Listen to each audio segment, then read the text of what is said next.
পুঁজিবাজারে থাকা উৎপাদন ও সেবা খাতের প্রতিষ্ঠানগুলোর মধ্যে লোকসানে পড়েছে 54টি কোম্পানি, অন্যদিকে মুনাফা কমেছে 57টি। চলতি হিসাব বছরের ৯ মাসে মুনাফায় থাকা কোম্পানিগুলোর মোট মুনাফা হয়েছে ৮,৯৮৮ কোটি টাকা, যা গত হিসাব বছরের একই সময় ছিল ৮,১৫০ কোটি টাকা। ৯ মাসে লোকসানে থাকা কোম্পানিগুলোর মোট লোকসান হয়েছে ২,৩৮৯ কোটি টাকা। এখন দেখব বিস্তারিত রিপোর্টটি। রাজনৈতিক অস্থিরতার পাশাপাশি যুদ্ধসহ নানা বৈশ্বিক কারণে দেশের সামষ্টিক অর্থনীতি কয়েক বছর ধরে চ্যালেঞ্জের মধ্যে রয়েছে। তার প্রতিফলন দেখা যাচ্ছে উৎপাদন ও সেবা সংশ্লিষ্ট খাতের কোম্পানিগুলোর লাভ ক্ষতির খতিয়ানে। চলতি ২০২৫-২৬ হিসাব বছরের প্রথম ৯ মাসে শেয়ার বাজারে তালিকাভুক্ত উৎপাদন ও সেবা সংশ্লিষ্ট কোম্পানিগুলোর অন্তত ৩/৪ বা ৭৫% হয় লোকসান করেছে, নয়তো মুনাফা কমেছে, অথবা বন্ধ ও রুগ্ন অবস্থায় পড়ে আছে বলে আর্থিক হিসাব প্রকাশই বন্ধ রেখেছে।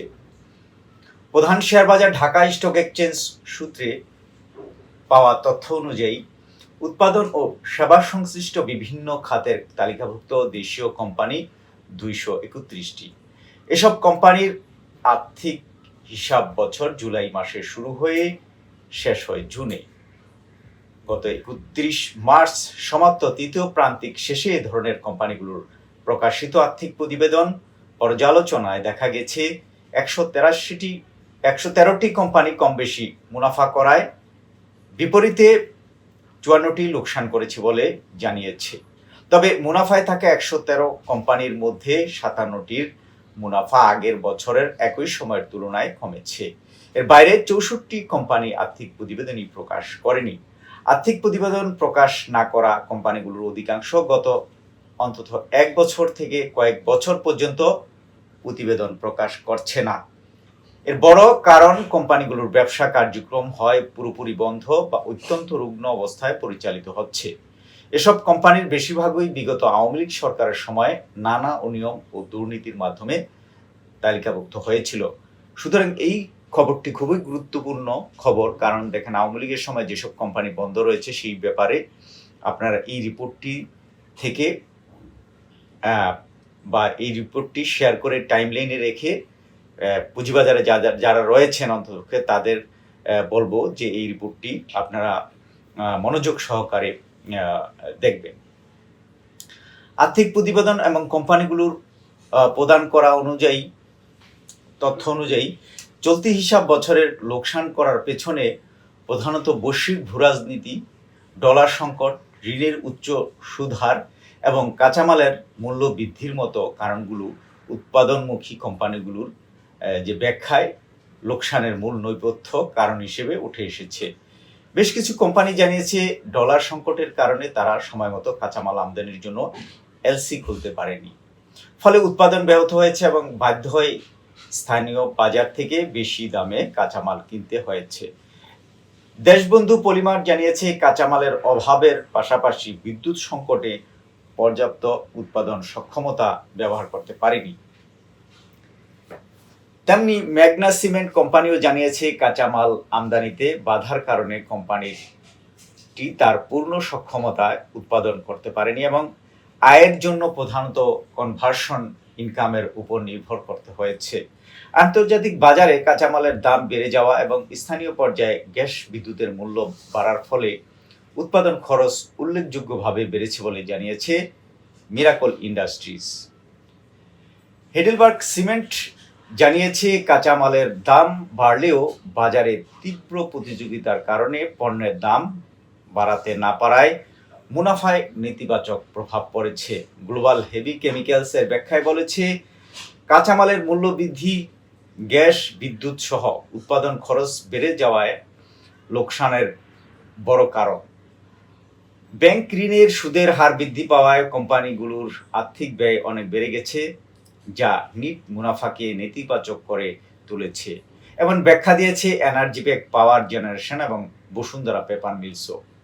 উচ্চ মূল্যস্ফীতি এবং রাজনৈতিক পরিস্থিতির কারণে সাধারণ মানুষের ক্রয় ক্ষমতা কমে যাওয়ায় ইলেকট্রনিক্স পণ্যের বিক্রি কমেছে বলে জানিয়েছেন সিঙ্গার বাংলাদেশের কর্মকর্তারা। মুন্নুর সিরামিক্স জানিয়েছে মূল্যস্ফীতি, রাজনৈতিক অস্থিরতা এবং ঈদ নির্বাচনের ছুটির কারণে কর্মদিবস কমে যাওয়ায় তাদের রাজস্ব ও মুনাফা কমেছে। এদিকে কারখানা বন্ধ থাকা কয়েকটি কোম্পানির আর্থিক প্রতিবেদন প্রকাশ করেছে। এর মধ্যে মিথুন নিটিং বলেছে কারখানা বন্ধ থাকায় কোম্পানিটির কোনো আয় হয়নি। ভালো করেছে কিছু কোম্পানি। সার্বিক এমন নেতিবাচক চিত্রের বিপরীতে কিছু কোম্পানি ভালো মুনাফা করারও তথ্য দিয়েছে।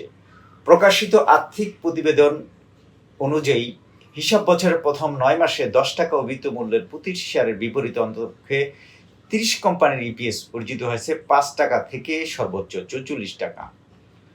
বারাকা পাওয়ার কোম্পানিটি 9 মাসের ইপিএস 29 পয়সা থেকে বেড়ে 87 পয়সা হয়েছে। কোম্পানিটি জানিয়েছে সহযোগী প্রতিষ্ঠানগুলো থেকে আয় উল্লেখযোগ্য হারে বৃদ্ধি পাওয়ায় এই মুনাফা বেড়েছে।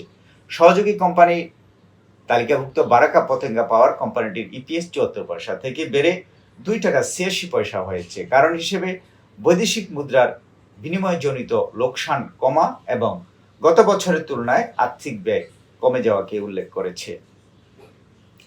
জ্বালানি খাতের কোম্পানি সিভিও পেট্রোকেমিক্যালের ইপিএস 2 টাকা 35 পয়সা থেকে বেড়ে 5 টাকা 8 পয়সা হয়েছে। কোম্পানিটি জানিয়েছে বিক্রি বৃদ্ধি, কাঁচামালের দাম কমে যাওয়ায় তাদের মুনাফা বেড়েছে। রাষ্ট্রীয় মালিকানাধীন বিদ্যুৎ সঞ্চালনকারী জাতীয় প্রতিষ্ঠান পাওয়ার গ্রিড কোম্পানি গত বছরের লোকসান কাটিয়ে 9 মাসে বড় মুনাফা করেছে। তাদের 9 মাসের ইপিএস 34 পয়সা থেকে 6 টাকা 24 পয়সায় উন্নীত হয়েছে। প্রকৌশল খাতের আনোয়ার গ্যালভানাইজিং লোকসান কাটিয়ে 9 মাসে শেয়ার প্রতি 4 টাকা ইপিএস দেখিয়েছে। তারা জানিয়েছে তাদের নন অপারেটিং আয় অনেক বেশি হওয়ায় মুনাফার এই পরিবর্তন এসেছে। কোম্পানিগুলোর নিট মুনাফার অঙ্কের দিক তাকালে দেখা যায় যে স্কয়ার ফার্মা সর্বোচ্চ 2000 কোটি টাকার বেশি মুনাফা করেছে। স্টিল খাতের বিএসআরএম লিমিটেড, বিএসআরএম স্টিল যথাক্রমে 464 কোটি ও 432 কোটি টাকা মুনাফা করেছে। বিদ্যুৎ খাতের পাওয়ার গ্রিড 570 কোটি টাকা মুনাফা করেছে। আর্থিক প্রতিবেদন প্রকাশে ব্যর্থ হওয়ার নির্ধারিত সময় পার হওয়ার পরও অনেক কোম্পানি তাদের তৃতীয় প্রান্তিকের প্রতিবেদন প্রকাশ করতে পারেনি। এই তালিকায় রয়েছে জিপিএস ইস্পাতের মতো প্রতিষ্ঠানগুলো। এছাড়া টেক্সটাইল খাতের Alif industries, family tex, generation next, ওষুধ খাতের বেক্সিমকো ফার্মা, ক্যাক কসমেটিক্স, মেরিকো বাংলাদেশ তাদের আর্থিক প্রতিবেদন এখনো প্রকাশ করেনি। এই ছিল গুরুত্বপূর্ণ এই খবরটি।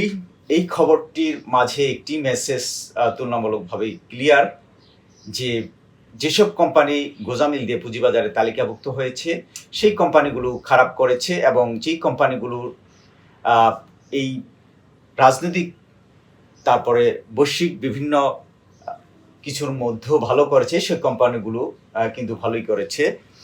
এই রিপোর্টটি থেকে যেসব কোম্পানি ভালো করেছে সেই কোম্পানিগুলোর দিকে নজর দিতে পারেন। sharebusiness24.com কোনো শেয়ার দর বাড়ানো কমানো বা কোনো শেয়ার উদ্বুদ্ধ করে না, কেবল ফান্ডামেন্টাল বা পজিটিভ যে বিষয়গুলো বিশ্লেষকরা পরামর্শ দিয়ে থাকেন সেই বিশ্লেষণগুলো করে থাকে। সবার জন্য শুভকামনা, ধন্যবাদ।